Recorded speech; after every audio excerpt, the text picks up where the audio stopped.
Thank you very much indeed for the warm welcome. I'd like to welcome all of you, ladies and gentlemen, guests of our city. Welcome to Berlin. Welcome to this conference, Berlin Questions 2021. This is a conference format that we've actually had for quite a few years now.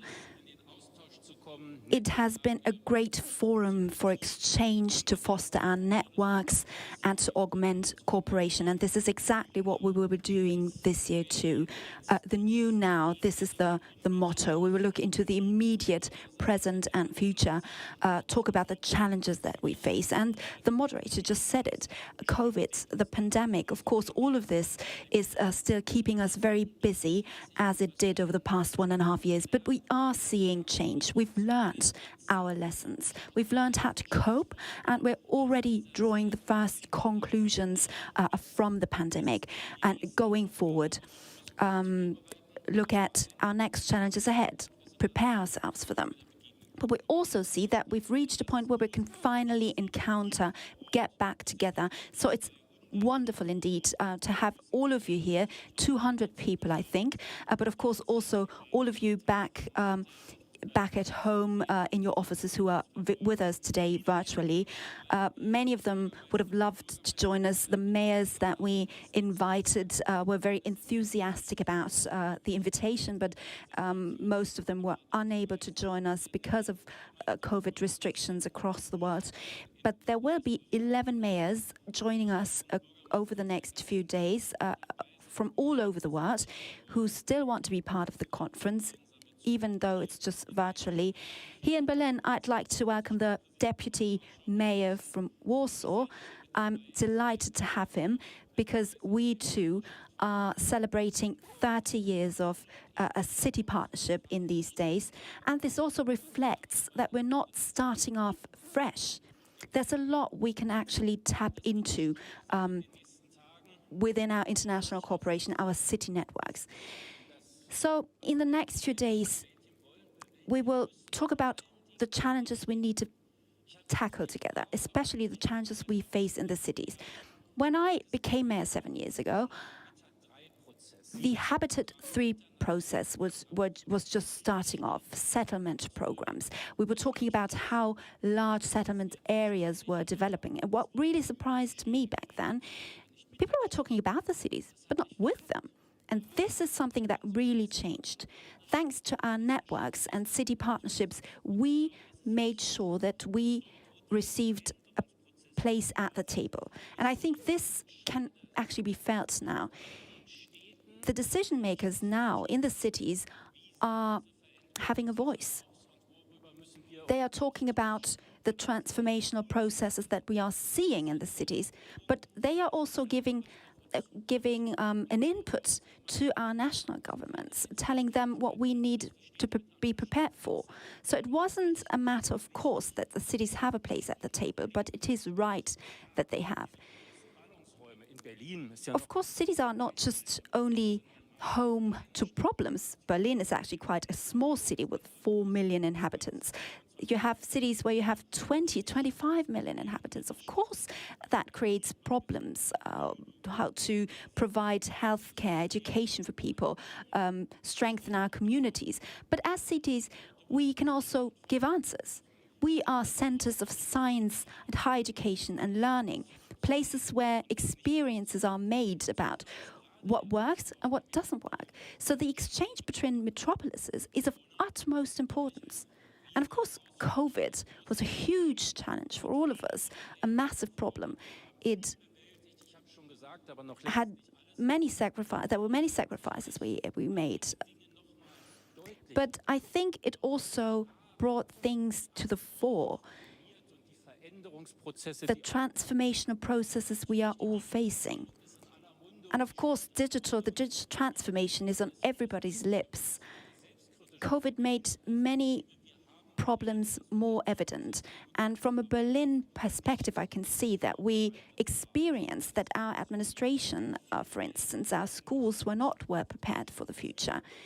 A lot remains to be done. We need to work on certain skills and expertise, especially in the administrations. But what is even more interesting is what impact will the digital transformation have, for instance, on our work lives. Our work lives have already changed dramatically, but they will continue to do so. Certain professions will completely disappear. New professions will emerge. How can we qualify people for them to ensure that they find their place in the workforce? When we talk about remote working, it sounds very charming, very exciting, but is this really something everybody can do? That everybody has the right conditions to implement? Do people have access to further education, to training, for them to find their place? Another topic is housing. This too was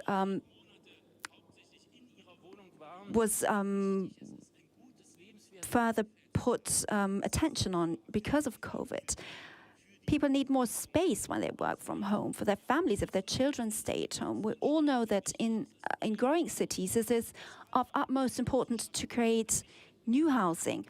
Metropolises are getting denser and denser, but shouldn't we look even beyond that?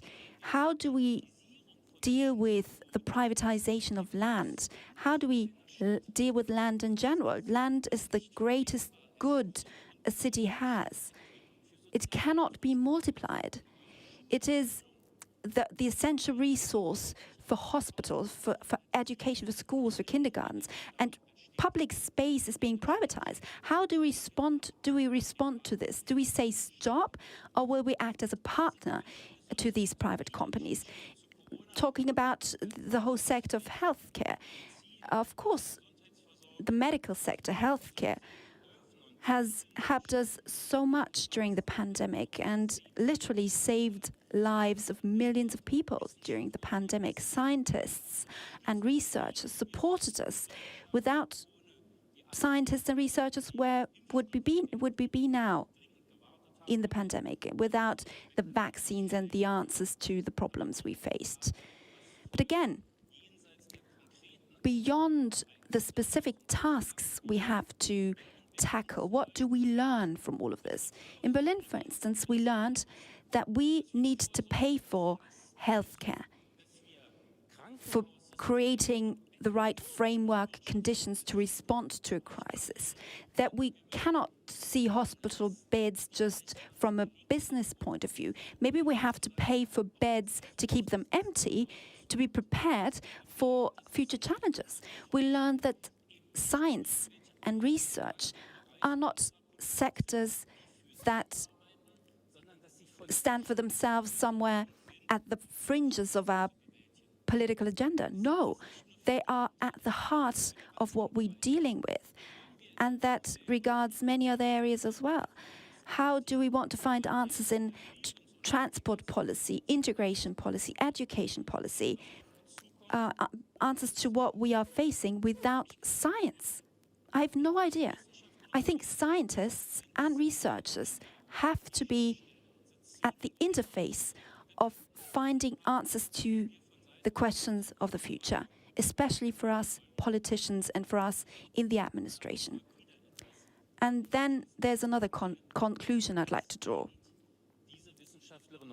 Those scientists, just as journalists, have to be able to work freely. That sounds quite evidently as a matter of course. Of course, everybody can do research on what they do. Policymakers do not interfere. But is that really true? Are we not really seeing, when we look around ourselves in the world, that their freedom is being curtailed? I experienced that in Berlin. As the Senator for Higher Education and Research, I was delighted to see that many scientists and journalists were moving to Berlin to find a new home because they would have a free working environment here. Lovely. But this tells us something. They are leaving their home country because they are not able to work freely in their home countries. And this is something we need to speak up against. Freedom of demonstration, freedom of thought, freedom of research and science. This is the bedrock of a good development of our societies. And of course, a pillar of our multicultural, multi-religious, multinational, multicultural societies, communities in our cities that attract people from all over the world. This freedom needs to be fought for and won, because this is fundamental for our togetherness. I think you can transfer these conclusions to many other areas, education, for instance, transport, if you want to formulate answers to future questions. And this is exactly what we want to do today and in the days to come. We've invited experts, stakeholders from across the world who are joining us to speak from their perspective: urban planning, science and academia, culture. You and they are here to talk to one another, to exchange on these things. And let me be very frank, they're also here for us to learn from them, to learn from one another, and for us to further expand our networks. So let me say a big thank you to all of you for being here. I think this is exactly what these next days will be all about. On the one hand, yes, we do have a situation in where we are able to meet again, to breathe a sigh of relief. On the one hand, of course, be safe and keep certain measures in place, but meet again and talk about different things than COVID. This is a message that Berlin really wants to send with this conference.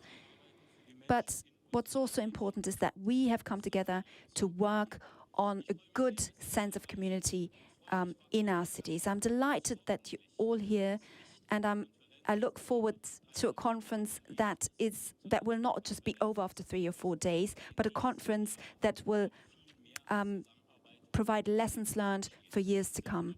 On this note, ladies and gentlemen, thank you once again. A warm welcome to Berlin. Enjoy yourselves and the best of success with the conference.